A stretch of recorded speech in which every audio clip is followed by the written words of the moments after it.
understand my ups and downs. There you were, with sweet love and devotion, deeply touching my emotion. I want to stop and thank you, baby. I want to stop and thank you, baby. Yes, I do. How sweet it is to be loved by you. Feels so fine. How sweet it is to be loved by you. I close my eyes at night, wondering where would I be without you in my life. Everything I did was just a bore. Everywhere I went, it seems I've been there before. But you're bright enough for me all of my days, with a love so sweet in so many ways. I wanna stop and thank you, baby. I just wanna stop and thank you, baby. Oh yes. How sweet it is to be loved by you. It's just like sugar sometimes. How sweet it is to be loved by you. Whoa, yeah.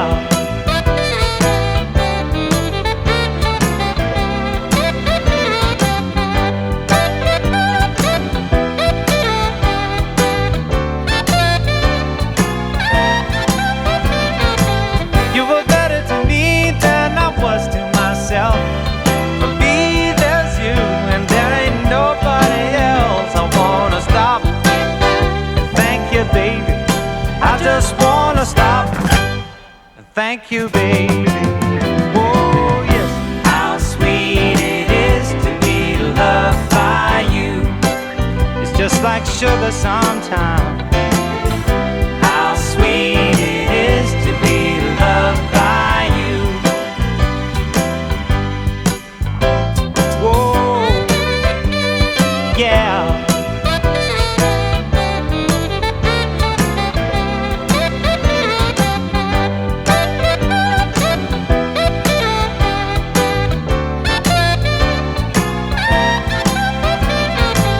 You were better to me than I was to myself. For me, there's you, and there ain't nobody else. I wanna stop and thank you, baby. I just wanna stop. Sweet, wonderful you. You make me happy with the things you do.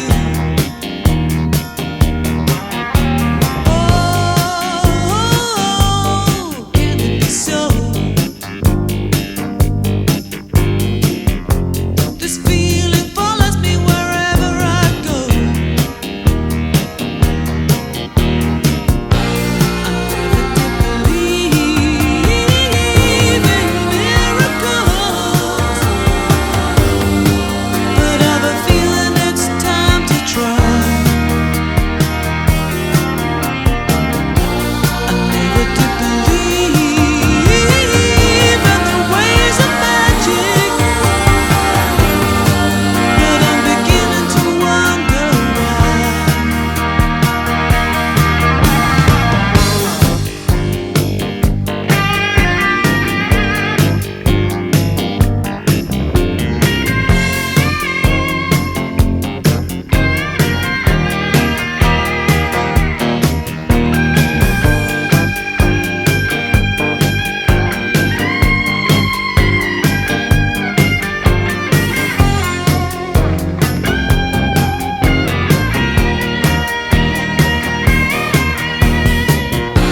I never did believe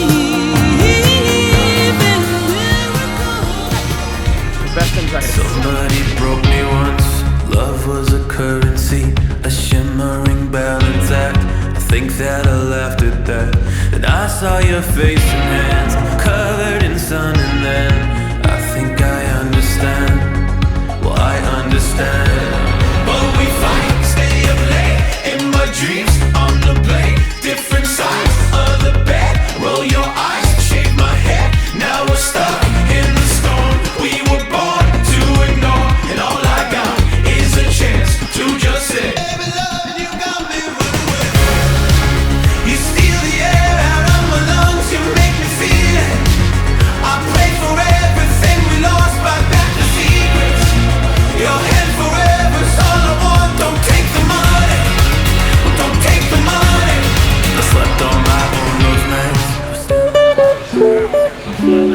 saw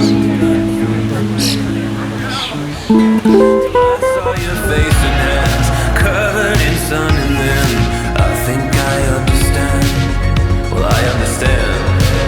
But we fight, stay up late in my dreams on the blade, different sides of the bed. Roll your eyes, shake my head. Now we're stuck in the storm. We were born to ignore, and all I got is a chance to just say, baby, love, you got me running away. You steal the air out of my lungs, you make me feel it. I pray for everything we lost, fight back the secrets. Your hand forever's all I want. Don't take the money, don't take the money. You steal the air out of my lungs, you make me feel it. I pray for everything we lost, fight back the secrets. Your hand forever's all I want. Don't take the money, don't take the money.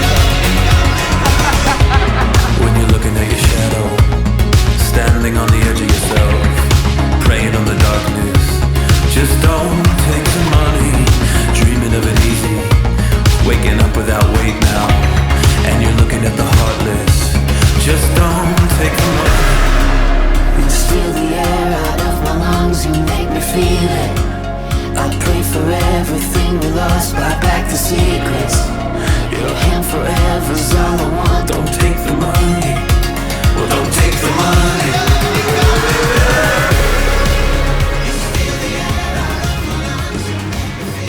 There were bells on a hill, but I never heard them ringing. No, I never heard them at all, till there was you. There were birds in the sky, but I never saw them winging. No, I never saw them at all, till there was you. Then there was music and wonderful roses, they tell me, in sweet fragrant meadows of dawn and dew. There was love all around, but I never heard it singing. No, I never heard it at all, till there was you. You may be seated.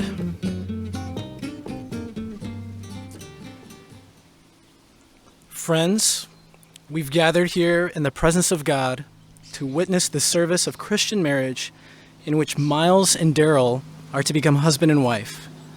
They are honored by your presence and grateful that you have chosen to share with them in this ceremony, which is one of the happiest and holiest moments of their lives. God established marriage for the welfare and happiness of all his children. He created man and woman and planned that they should live together, sharing and caring for each other in all of life's experiences. Jesus indicated that this union between husband and wife was to be regarded as living one life and no longer two.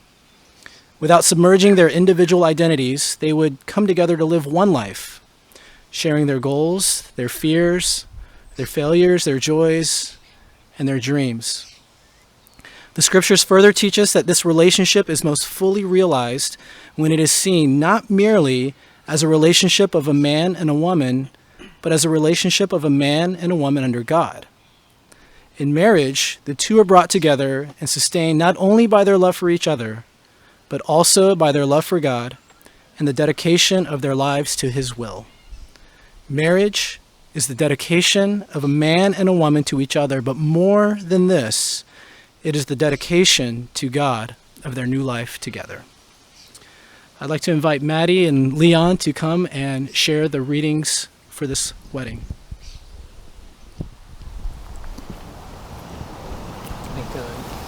I think Maddie should go first. Go for it. Yeah. It's fine. Words by the writer Iris Murdoch on The Sublime and the Good. Let me now briefly and dogmatically state what I take to be the true view of the matter. Love is the perception of individuals. Love is the extremely difficult realization that something other than oneself is real. Love, and so art and morals, is the discovery of reality. The tragic freedom implied by love is this: that we all have an indefinitely extended capacity to imagine the being of others. Tragic because there is no prefabricated harmony, and others are, to an extent we never cease discovering, different from ourselves. Nor is there any social totality within which we can come to comprehend these differences. We have only a segment of the circle. Freedom is exercised in the confrontation by each other in the context of an infinitely extensible work of imaginative understanding of two irreducibly dissimilar individuals. Love is the imaginative recognition of, that is, the respect for, this otherness. Love, an exercise of the imagination.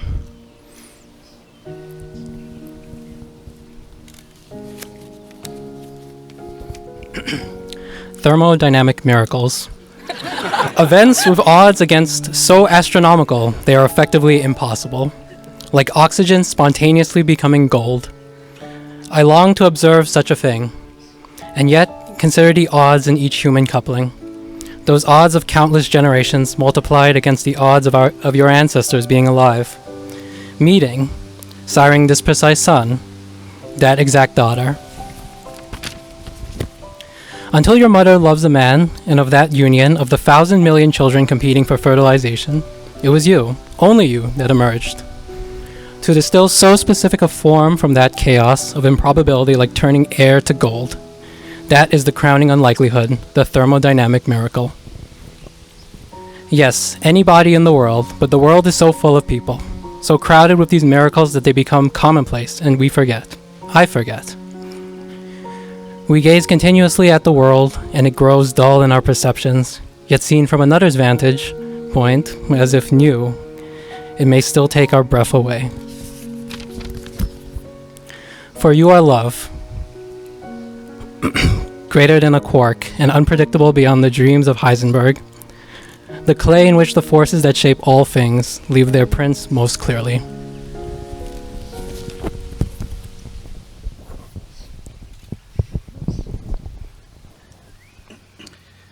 And I'll also read from the words of St. Paul to the church in Corinth in 1 Corinthians 13. Love is patient, love is kind, it does not envy, it does not boast, it is not proud, it does not dishonor others, it is not self-seeking, it is not easily angered, it keeps no record of wrongs. Love does not delight in evil, but rejoices with the truth. It always protects, always trusts, always hopes, and always perseveres. And now these three remain: faith, hope, and love. But the greatest of these is love. If you ask anybody what it takes to have a great marriage, almost everyone will tell you all you need is love. But when you ask those same people, what is love? They give you a wide range of answers. Some people will tell you that love is a feeling, it's an affection, a connection, a force of nature. We get a lot of mileage out of that four-letter word, love. We love to travel. We love the beach. We love literature. We love tacos and sushi. The same word we use to describe how we feel about Mexican food is the word that we use to tell someone we love how we feel about them. So what does it really mean to love someone? Well, it sounds like we're pretty confused because we use it for a lot of different things, but here's a secret. If you ask kids a question, they will shoot you straight and always tell you the truth. So I asked a bunch of kids, what is love? And one boy who's 5 years old, his name is Carl, said love is when a girl puts on perfume and a boy puts on cologne and they go out and smell each other. Then I asked Noelle, who's 7, I said, Noelle, what is love? And she said, love is when you tell a guy you like his shirt and he wears it every single day. Then I asked another boy, Chris, who's 7, and Chris said, love is when mommy sees daddy smelly and sweaty and still says he is handsomer than George Clooney. But this was my favorite answer by far. This was from a girl named Rebecca who was 8 years old. I said, "Rebecca, what is love?" And she said, "When my grandmother got arthritis, she couldn't bend over and paint her toenails anymore. So my grandfather does it for her all the time, even when his hands got arthritis too. That's love." You see, weddings, more than just about anything else in our culture, give us a glimpse of what love and commitment mean.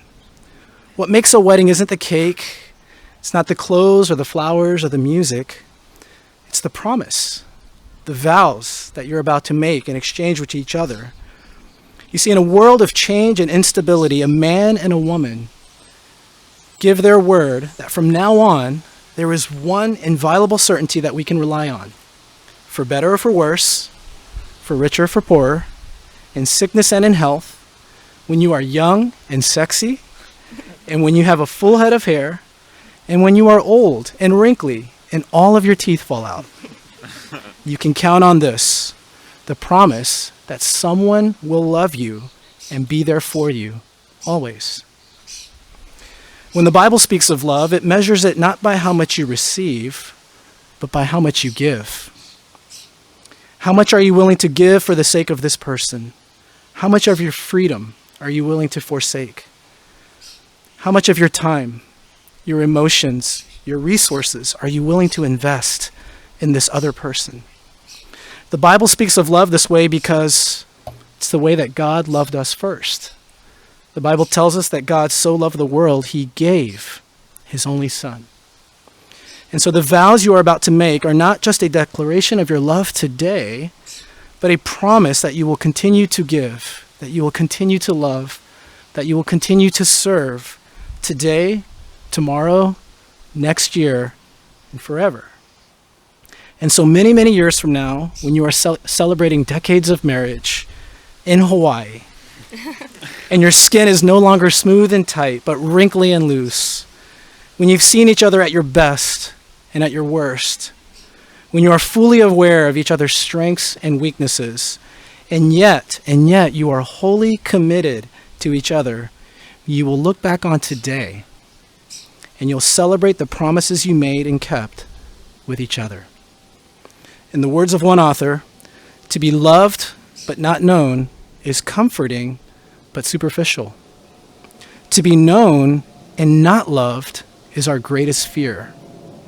But to be fully known and to be truly loved is, well, a lot like being loved by God. It is what we need more than anything. It liberates us from pretense. It humbles us out of our self-righteousness and fortifies us for any difficulty that life can throw our way. Are you ready to make these promises? Well, Miles, beginning with you, why don't you share your vows with Daryl?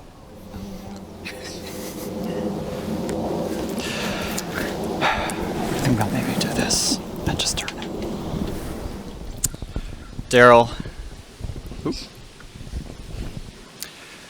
When we first started dating, you dumbed down your research for me by explaining how you were studying how a few materials, when combined, exhibited special qualities not found in nature. You've explained metamaterials with a lot more detail and a lot more passion over the years, but I've always liked that description best because I think it suits the two of us. Together, we've done things, gone places, and talked through ideas I would never have reached on my own. Together, our natures have changed. As a preface to my vows, I've tried to make a synthetic object of my own, a sort of literary metamaterial, in honor of our time together at Harvard, which I will always remember fondly, in honor of your quest to learn Russian and go back to St. Petersburg and your roots, which always impressed me, and in honor of all the puzzle hunts we've done together, even when you were just humoring me. I've taken some verses from Nabokov's Pale Fire and rewritten them for you. Daryl. Throughout our grad school days, I knew your loveliness, but fell in love with you during an outing far from lab or class to Interlaken. We ate lunch on sunlit grass while friends of ours broke the bread and discussed a coming fork. Through the rocks and trail dust, we turned into thawing snow in a line. In July's heat, I slid and turned behind to watch you, uncertain, hands above your head, traverse the ice. Two palms with fingers spread between a wildflower star and stone pressed into frost. A searching tarsal bone found its hold. Then you leapt and landed free, walked on, shook your head, smiling secretly. Your confidence and courage have not changed. Most often, you've been out front as we've ranged across borders into cities unknown to you or me, as we've run for trains or flown and ferried overseas. And all the times we've stood on peaks or crossed the yard in climbs when the snows were historically deep, you've always found the fun and made the leap. Leaving behind the forest hills of home, a terrace, and a field, again you roamed out west, out here, unafraid to seek and start a new life, a house beside a creek. Imagine us in 40 years. At least 4,000 times my pillow has been creased by our two heads, according, you tell me, to manifestations of destiny. Another 400,000 times, the light screen on the phone that you designed has marked our common hour. How many more ticket stubs and menus grace the freezer door? We can no longer count the dinners, the games, the friends who have visited in the name of our house words, the more the merrier, and now we're overrun with terriers. Not yet. I love you when you're plotting next year's route to see Manhattan's Christmas trees or out basking in the lights. I love you walking back from Broadway or the Square talking through the scenes you didn't like. I've even come to love, grow fond of, or believe in the strange kitchen tools, the quirks of diction, beards and beer games, classic science fiction, your case for cynics, spoilers, dollar bets, though never for the New York Jets. Skeptical by principle, suspicious of plants, you're still the kind of person who will dance to the end of the night as we descend down a flight of stairs and a contact lens. I love you more with each step, each turnstile, ski run, dog walk, entry stamp, and quarter mile, through laughter and quiet, accord and argument, the markers of our trail and cairns of covenant.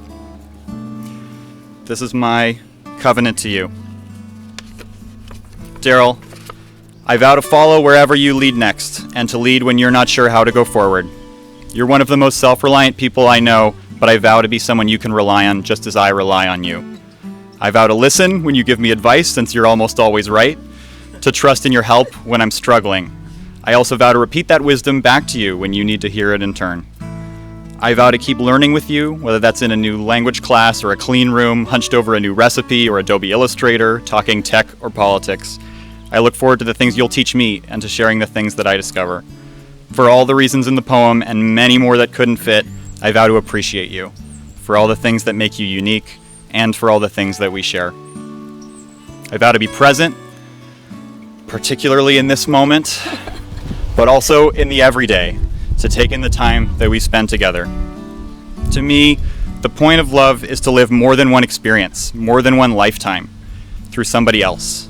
I vow to look at the world through your eyes, in good times and bad times, not just acknowledging your point of view when we're fighting, but also taking in the panoramic view as you enjoy it.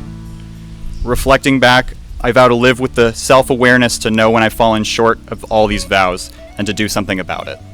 Always in awe of the ways you seek to better yourself, I promise to follow your example. Finally, I vow to take each beautiful moment and each difficult one, each triumph and setback, each exchange and debate, each moment crossing from your mind to mine as a chance to know you better and love you more.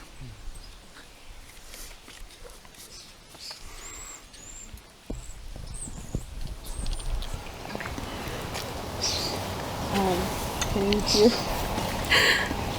Okay.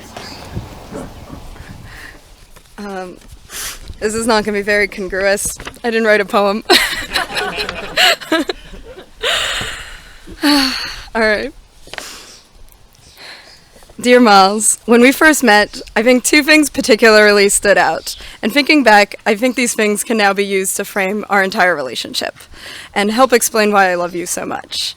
And the first thing is that you love board games and puzzles. So it's not superficial. I do really like board games. And the other thing is that you study English. And the board games thing, easily, I'm very into because I also love gamifying everything. But the English major part I was much less sure about. I just couldn't imagine being able to have a conversation with someone who didn't have a common academic ground with me. And I didn't know how you could fully appreciate me if you didn't fully understand how I approached my work. Before you, this is what I thought love was. that love is practical and it's respecting each other intellectually, but the romantic and fun part of it exists only in your imagination, and it ultimately fades. Now, 5 years later, I've come to realize how wrong I was. While yes, love is often practical, a much bigger part of it is that imagination.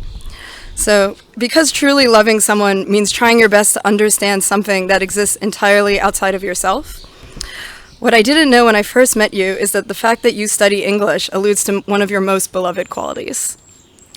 That, in a way, your degree teaches you to live in someone else's head, authors, characters, other races, other cultures. And what I've admired most about you these past years is how thoughtfully you take this effort to understand others, and that you actually act on it every single day. I've definitely benefited the most from these small, everyday actions. All of the breakfasts and lunches you've made me, the rides to work, the waking up early to let Pico out. But it's not just me. I am constantly reminded why I love you so much when I see the patience and care you extend to your students, the effort you go to try to be more vegetarian.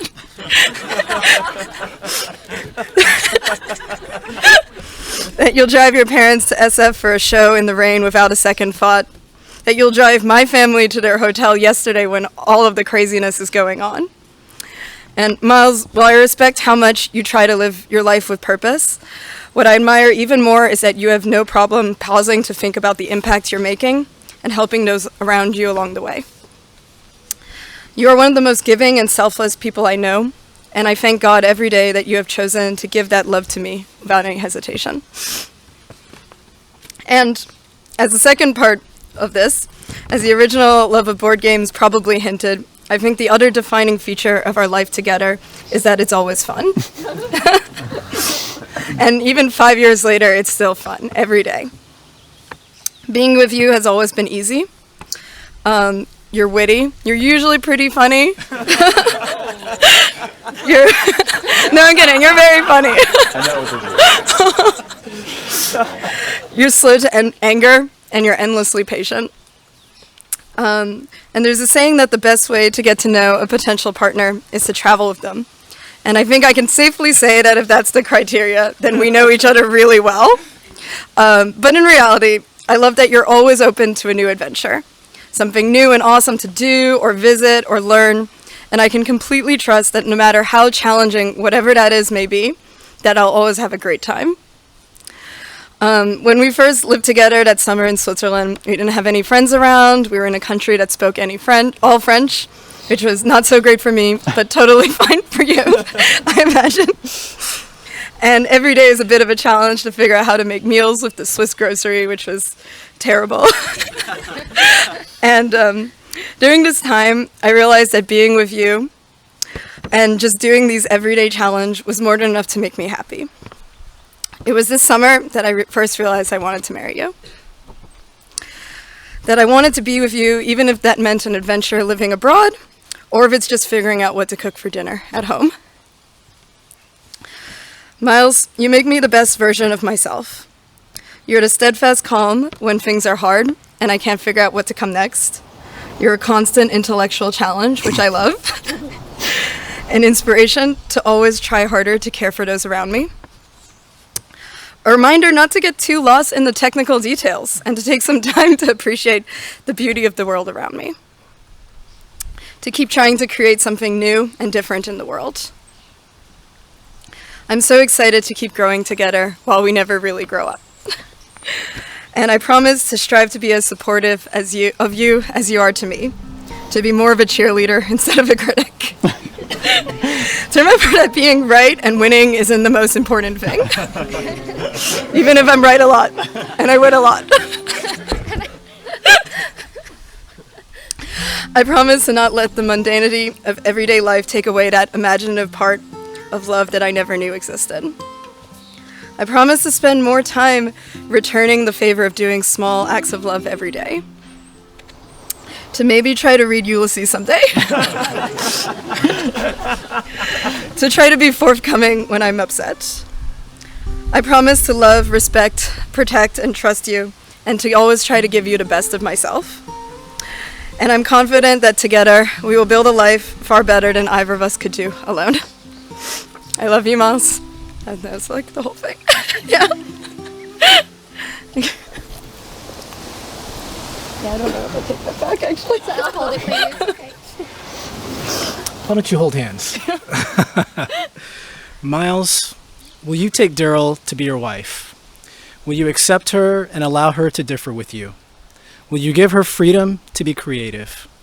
Will you love her when life is peaceful? And will you love her when life is in disorder? When you are proud of her and when you are disappointed in her? Will you always try to keep your love growing and to never let it fall into the trap of stagnant security? If so, say I do. I do.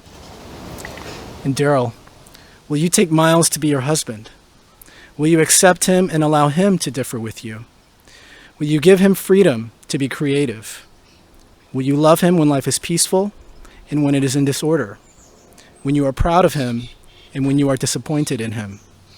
Will you always try to keep your love growing and to never let it fall into the trap of stagnant security? If so, say I do. I do. May I have the rings, please?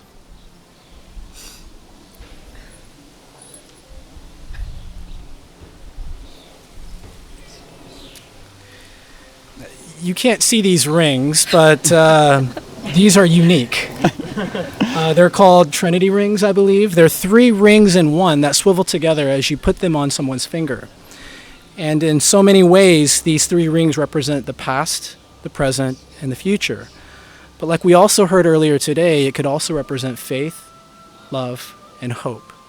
And so may these rings always symbolize your deep love for one another, your faith in each other, and your hope that the best is always yet to come. Miles, you may put a ring on Daryl's finger. This is the minus of picking these rings right now. Miles, repeat after me. Daryl, I give you this ring Daryl, I give you this ring as a symbol of my love, as a symbol of my love, and with all that I am, with all that I am, and all that I have, and all that I have. I honor you. I honor you. And likewise, Daryl, you may put a ring on Miles's finger. Okay. And repeat after me. Miles, I give you this ring Miles, I give you this ring as a symbol of my love, as a symbol of my love, and with all that I am, and with all that I am, and all that I have, and all that I have, I honor you. I honor you. I'm sorry, I think I got it like messed up. We'll figure it out. So now that they've exchanged their beautiful vows with each other and these rings, they also want to share a few very significant items to symbolize their unity and their love for each other.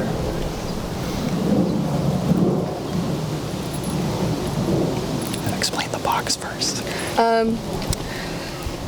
Okay. Well, I think this box should represent our families who have stood behind us this whole time and who are a lot of the reason why we are the way we are, and we're so glad to have them here today. And this box is actually from my great-grandmother, and it's from Russia, so that's cool. And that's it. We didn't practice this part, so like. In this box, as Eugene mentioned, to go with our rings and our vows and the things that we've said to each other, we've put a past thing each, a present thing together, and we're going to put a future thing together. My past object is a scrap from the Dudley House intramural athletics jersey that I was wearing when I first asked Daryl out. I wasn't sure if we were going to get to play another game, and the season was ending, and I took a chance, and I'm so happy that I did. All right. My item from the past is this pine cone, which I think I came from like the redwood forest to the north of San Francisco somewhere. What's the name of the park? I think this might have been from Sequoia National Forest. Yeah, Okay. from Sequoia National Forest. So when we first started dating, for the first couple of months, Miles actually went home to California. And a lot of our initial text banter was just me making fun of how terrible California is. So I was like, it'd be really great if you bring me a pine cone back from your trip. And this pine cone came all the way from California back to the East Coast, where it sat on my desk for like, I guess, 5 years or so. And now it's back, it's home.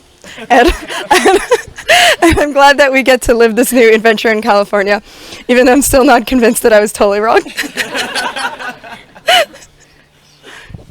Together, can you hold this for a second? Yes. We've created one more table name card for ourselves based on the house we live in now. You'll see how this fits together with where everybody's sitting later. This wedding has been an incredible work of creative collaboration and stress, and part of that, my favorite part of that, I think both of our favorite parts of that, has been Daryl getting to draw all the houses we've lived in over the years, and then my board game design experience, putting them together in color-coded name cards, and sending people where to go. In the end, it looks like some of those pieces may have been in a box that was lost, so you won't get to enjoy just how beautiful Daryl's artwork was and all the color we put into it, but I wanted to have this immortalized as something we did together, and just so that we take in this wedding, not focus on the things that go wrong, but focus on all the people that are here with us in our lives from all these houses, who lived with us in them, whether they were family homes or apartments or places overseas. These have been the place where our love grew. Yeah, it's more meaningful now.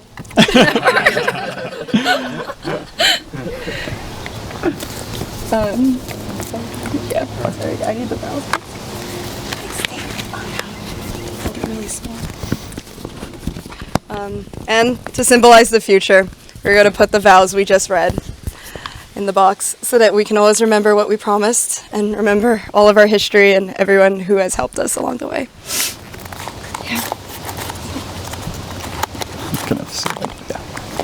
Do you have anything to add? Okay.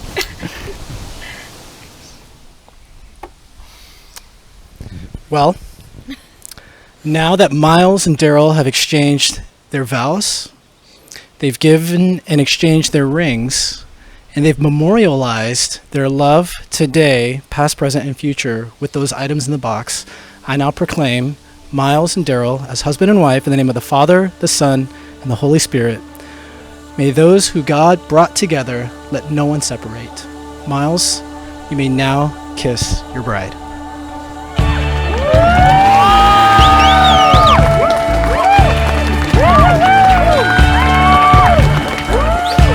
Well, this is just a simple song to say what you done. I told you about all those fears and the way they did run. You sure must be strong. And you feel like an ocean made warm by the sun. When I was just 9 years old, I swear that I dreamt your face on a football field and a kiss that I kept under my vest. Apart from everything, the heart in my chest. I know that things can really get rough when you go in love. Don't go thinking you gotta be tough and play like a stone.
a simple song to say what you done.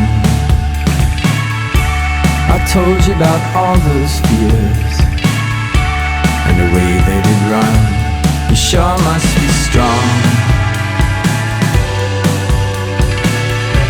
and you feel like an ocean made warm by the sun.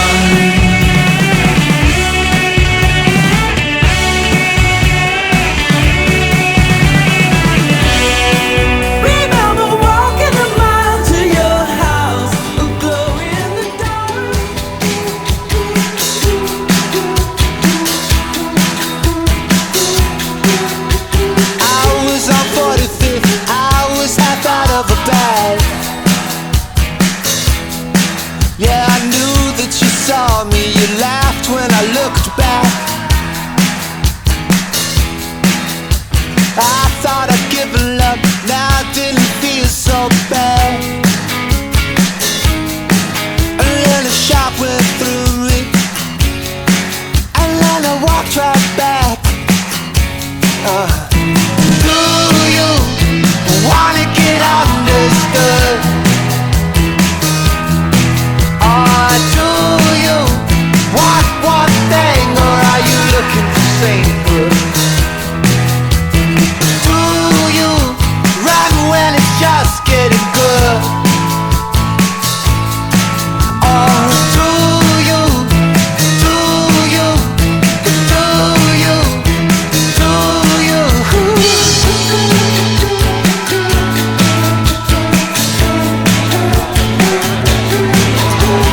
For those of you who don't know me, my name is Steve. Hi, Steve. I am Daryl's man of honor and best friend. Hi. Yeah, my name is Marina. I am Daryl's actual best friend and maid of honor. Anyway, so first off, on behalf of Daryl, we would like to thank everyone for coming out and to celebrate Miles and Daryl's big day. I know we as our friends have been looking forward to this day for a really long time. Daryl has always supported us in various different ways. And I know for me personally, she's always been my voice of reason. She never fails to call me out and tell me that I'm being ridiculous. Or when she's halfway across the world in China, I will text her about my dating life and she'll respond telling me that I make terrible, terrible decisions. And she would do the same for all of our friends while subtly trying to convince them to move to California. I was actually the first among our friends to move to California, and I gotta admit that I was a little nervous at first, but knowing that my best friend was gonna be here with me, those feelings quickly turned into excitement. If you're here, you probably already know that Daryl is a genuinely great person. We did our PhDs together. I was actually always very impressed by how she managed to balance being one of the best in her field while still managing to find time during the workday to thoroughly Reddit every single life decision. She's also got a really sick sense of humor. One of my favorite memories of us in lab together was when we spent almost an entire workday, actually one of many research-free work days, covering the lab in motivational posters. My favorite one had a picture of Oscar the Grouch giving a thumbs up sign, saying it's garbage can, not garbage cannot. Daryl's favorite said, every corpse on Mount Everest was once a highly motivated person.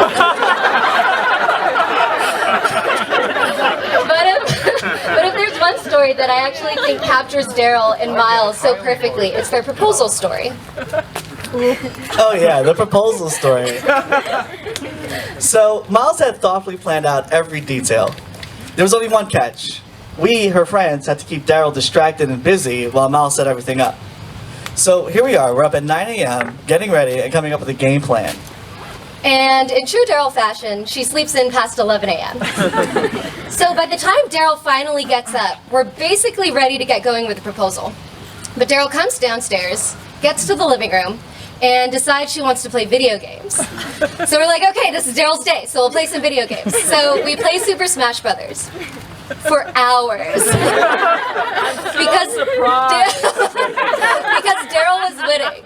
And if you know Daryl, you know the one thing that makes her happier than anything else in the world is Miles. Just kidding, but also winning. So the whole time this is happening, the co-best man Tim over there has been stuck in the basement because he flew in for the surprise for over 2 hours. So now the problem isn't, how do we distract Daryl? Now we have a problem of how do we actually get her ready so she could do the damn proposal? So while poor Tim is trapped in the basement, in the Boston summer heat, by the way, I convinced Daryl to go upstairs to get ready. I do my best to subtly convince her to put on a dress that I know will look in pictures. So she gets ready and she goes outside to where the proposal is supposed to happen. She gets to the backyard, sees all the decorations that Miles has put up, realizes what's happening, and then turns around and goes back into the kitchen to grab a drink.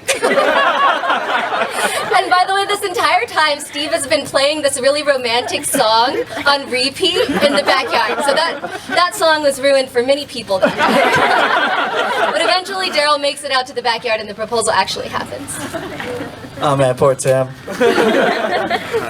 So, though this day didn't go exactly as planned, it really does highlight what kind of relationship Miles and Daryl's really has. Daryl will always be that puzzle piece that keeps Miles guessing. And Miles will always do whatever he can to keep Daryl happy. And as her friends, we can ask for nothing more. And as Daryl and Miles go on their new adventure, I would like to propose a toast to wishing Daryl and Miles happiness in their marriage and to all their future endeavors. Cheers. Cheers. Thank you. Yeah. Cheers. It's not garbage cannot. Garbage can. And now here's the best men, Zach and Tim. Thank you. Get out of the way. Good Good evening, everybody. For those of you who don't know us, we're the co-best men. This is Zach, and I'm Tim. Hello. Hello. We've actually known Miles for basically our entire lives. It's about 25 years. And we think that gives us some unique insights into the kind of person that Miles Osgood really is. And we have to say from the bottom of our hearts, okay. Mediocre. I think room for improvement. Room for improvement, as I think meets expectations. We settle on that. As all of you know, Miles has written 2 books. As many of you don't know, Tim and I have been working on a book of our own, titled The Chronicles of Miles. We thought we'd share a few excerpts with all of you, Volume 1, ages 5 through 15 tonight, in order to kick things off. So let's start. What do we have here?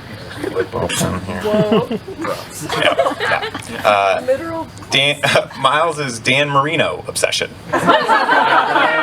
So a lot of you surely know that Miles is a big football fan.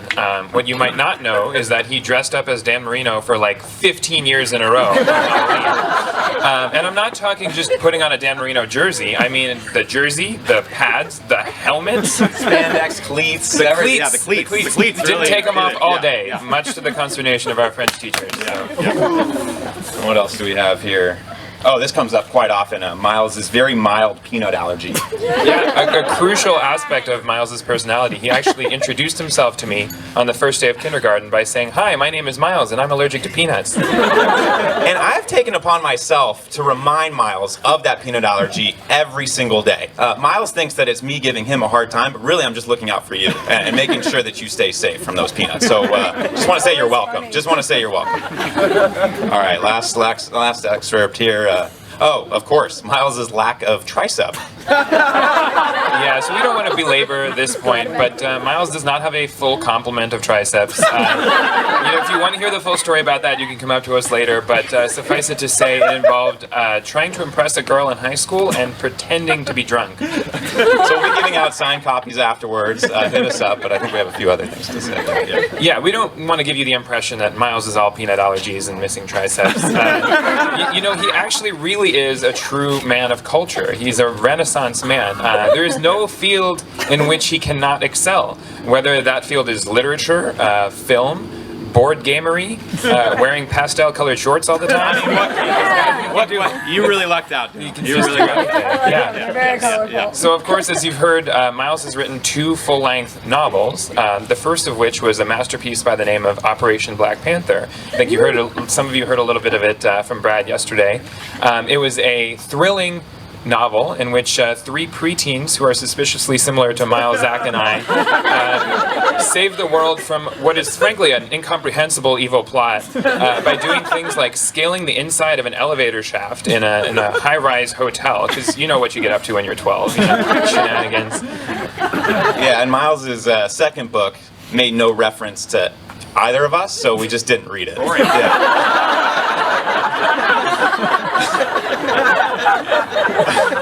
Miles also quite often refers to himself as the Steven Spielberg of home movies. I've heard that. Yeah. You may have seen a few of these featuring myself and Tim. A few to call out. The Triastic W Men. Really a poor knockoff of X-Men. Actually, the precursor, inspiration. Right, precursor to X-Men. Yeah. CSI Peter Coots edition, which, yes, is as thrilling as it sounds. Yes. And my personal favorite, Frisbee Golf Battle Royale version, where Miles forced him and I to come up with 7 minutes worth of Frisbee Golf montage clips so that he could use it to the entire length of Freebird. But Miles is also a video game auteur, too. He's created several video games from scratch. Board games. Board game. Yeah, wow. Pretty impressive. Video games are more of Daryl's strength than Miles's, but he created a board game based on the movie Casablanca. It was a thrilling spy-themed board game, and also an equally thrilling board game in which you create your own modernist literary magazine in the 1920s. Emphasis on the board in that board game.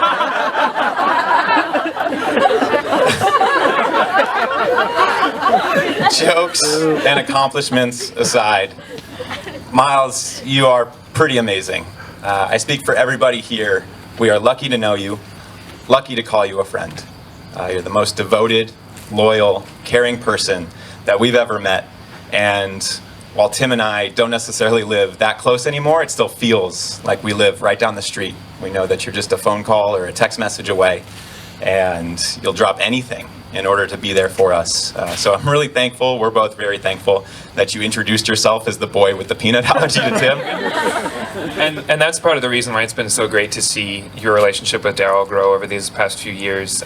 We knew very early on that Daryl was special and that your relationship was special. And actually, one of the best pieces of evidence of that dates back to September of 2014, when Miles was actually supposed to be in a fantasy football league with me, and he bailed on the draft for the fantasy football league because it conflicted with one of his early dates with Daryl. And he actually called me up on the phone and was saying, just take me out of the league entirely, I don't care. He was just throwing caution and football to the wind, which, if you know Miles, is serious business. So I'm pretty sure he still wore his Dan Marino outfit today. Daryl, welcome to the gang. It's been great to get to know you more over the past few years, and we're really looking forward to spending more time with you. Just know that we'll always have your back. We're your biggest supporters. We do anything for you, even if that means donating one of our triceps. Raise a glass. Cheers.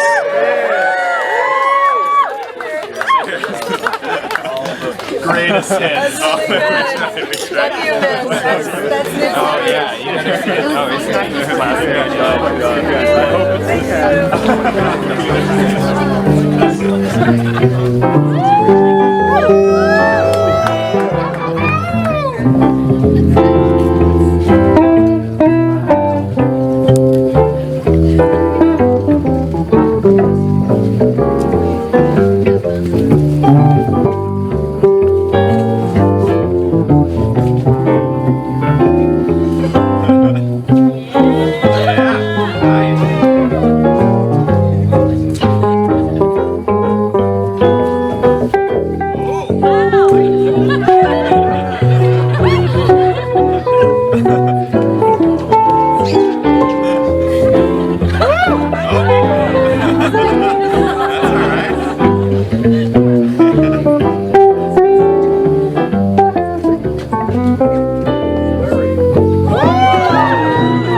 at the table by the window with the view.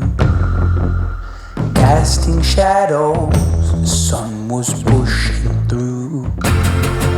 Spoke a lot of words, I don't know if I spoke the truth.